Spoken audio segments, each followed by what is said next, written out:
Heart beat scan ఒక్క second లోనే world class 640 slide CT scan ఇప్పుడు మీ విస్టా ఇమేజింగ్ బంజారా హిల్స్ లో.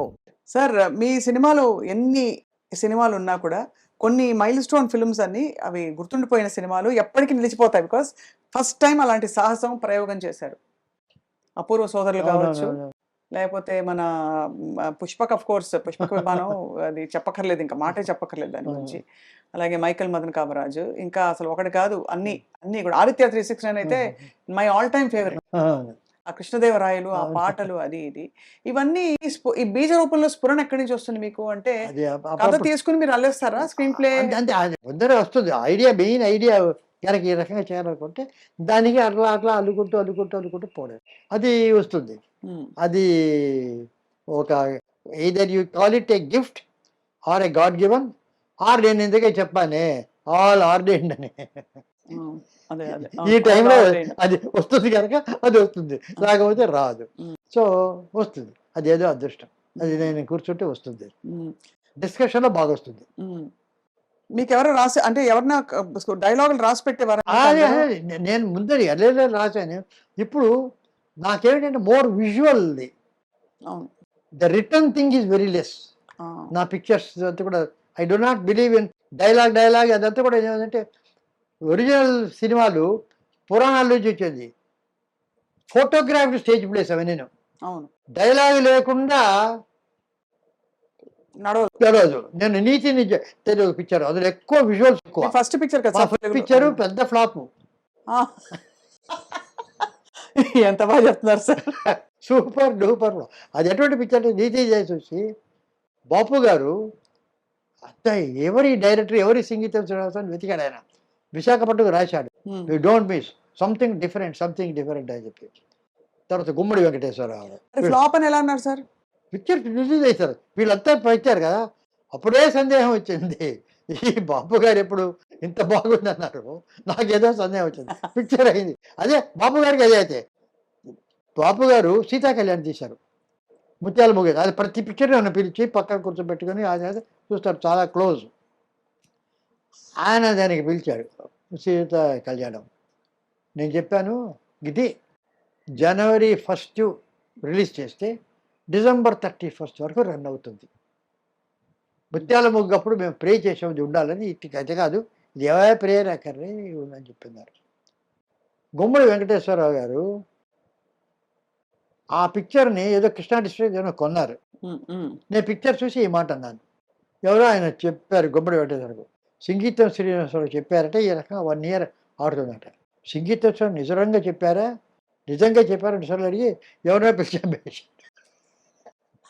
మీరు చెప్పారు కాబట్టి అంటే మేము అదే మీరంతా మీ ఆలోచన రాజులు ఆహా వీళ్ళు చెప్పారా బాగుందని. అయితే అంతే, సుమారుగా ఉందంటే దాన్ని హిట్టే వేరు. అవును అది సూపర్ హిట్. అదేం పిక్చర్ అన్నాం అనుకోండి, అబా అదేం పిక్చర్ అన్నారు. అది అటువంటి సినిమా ఆ రకంగా జరిగింది. సార్ రాగానే మెట్ల మీద గోడ మీద అపూర్వ సంగీతం, అవును, కమల్ కమల్ హాసన్ గారు మీకు ఇచ్చినది ఏమిటి సార్ మీ ఇద్దరి బాండింగ్? అది మమ్మల్ని గురించి మేమే నవ్వుకుంటాం. Laugh at our selves. ఒక మంచి బాండింగ్ ఉండింది. ఏదో అప్పుడెప్పుడో పిలిచాము టికెట్ పడేటప్పుడు ఆయన.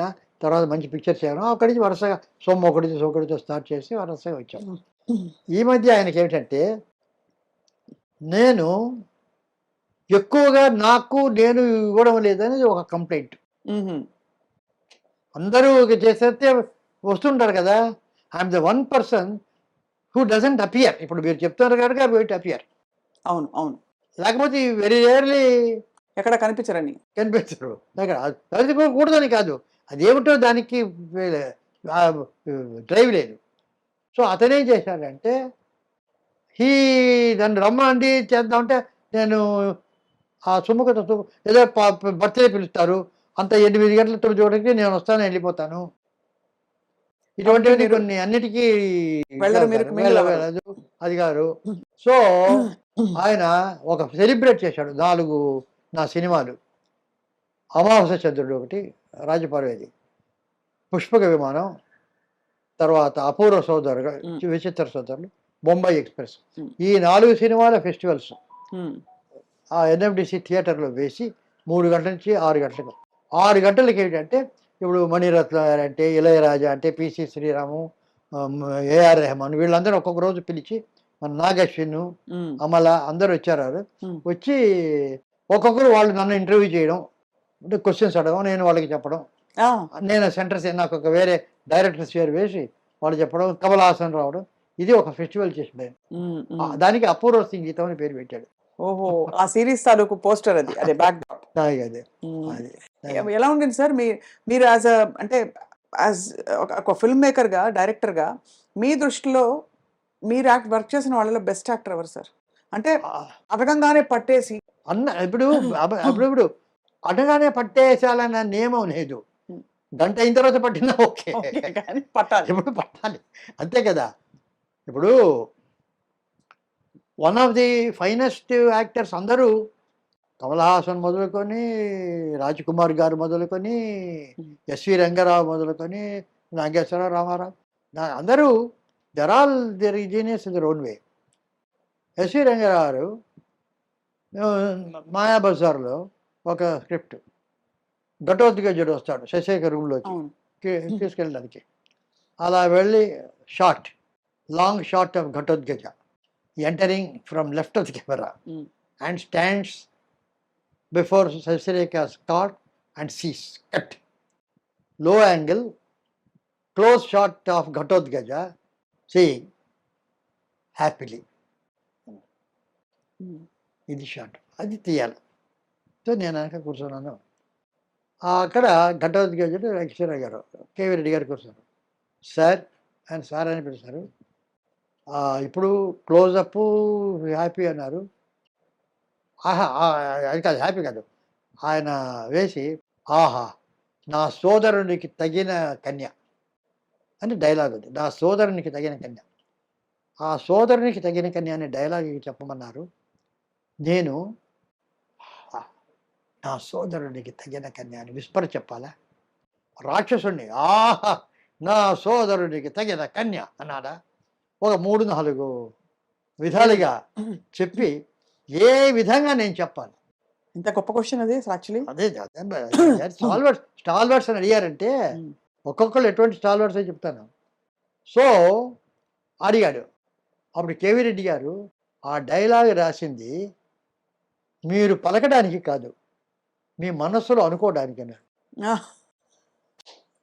ఎందుకంటే ఉట్టి హ్యాపీగా చూడమంటే అలా చూసి అందులో అర్థం నా తమ్ముడికి ఎందుకు నేనే చేసుకోవచ్చు కదా అంటే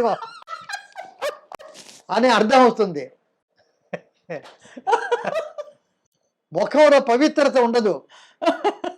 పవిత్రత ఉండాలంటే మనస్సులో నువ్వు ఆహా నా తమ్మునికి సరి అయిన కన్య తగిన కన్య అనుకుంటే mind will reflect the face. గొప్ప. సో నువ్వు మైండ్ పవిత్రంగా అనుకుంటే ఫేస్ వస్తుంది. పుట్టి గివెన్ ఎక్స్ప్రెషన్ ఒక హ్యాపీ ఎక్స్ప్రెషన్ కోపంలో ఒక డైలాగ్ లోపల అనుకుంటే అప్పుడు వచ్చే ఎక్స్ప్రెషన్ వేరు. అంటే రాజు బ్యూటిఫుల్ ఎగ్జాంపుల్ అది నేను పుష్ప విమానంలో చాలాసార్లు డైలాగుల పిక్చర్ అనే పేరు కానీ ఒక్కొక్క షాట్కు కొన్ని డైలాగులు ఒక్కొక్కప్పుడు చాలా సార్లు ఫీడ్ చేసి పెట్టేవాడు చేసి వాడు అనుకోమనేవాడు. టిను ఆనంద్ దొరికాడు దొంగ అని వాడు కత్తితో వెళ్తాడు ఐస్ కత్తితో. ఇవన్నీ కొన్ని ఇంగ్లీష్లో చెప్పుకునేవాడు. So these are the things అలా. ఎందుకంటే ఇప్పుడు బండగా ఉంటాయి అవి. అందుకే నాకు ఐ బికమ్ వెరీ సెన్సిటివ్. ఈ రకంగా ట్రైనింగ్ పొందిన వాడిని కనుక అదే ఒక ఉట్టి డైలాగ్ ఈ డైలాగ్ చెప్తుంటే క్యారెక్టరైజేషన్ ఉండదు. ఉట్టి భీభత్సంగా ఉంటుంది డైలాగ్ అయితే ఈ ఉంటుంది కానీ దేర్ ఇస్ నో సెన్సిటివ్. ఇప్పుడు ఒథెలో ఆర్సన్ వెల్సన్ చాలా కాలం ముందు తీశారు, అద్భుతంగా జలసి. అతను భార్య అంటే అనుమానం, చాలా మంచి అమ్మాయి, అతనికి జలసి అని చెప్పి ఈర్ష్య. అది అయిపోయింది. ఆ తర్వాత చాలా కాలానికి కలర్లో ఒథెలో అది రష్యాలో వచ్చింది, రష్యన్ లాంగ్వేజ్లో. అది చూశారు. అందులో ఏమిటంటే అదే ఒథెలో అదే కథ, అదే జలసి ఈర్ష్య కాదు, ట్రస్ట్ బిట్రేడ్ అన్నారు. ఒక నమ్మకాన్ని వమ్ము చేసిన అమ్మాయి, అది వేరే. జలసీకు వచ్చేటటువంటి క్యారెక్టరైజేషన్ వేరే, అది కోపం. ఇది కాదు, నేను ఇంత నమ్మాను, ఇదేమిటి ఇలాగా అనే బాధ.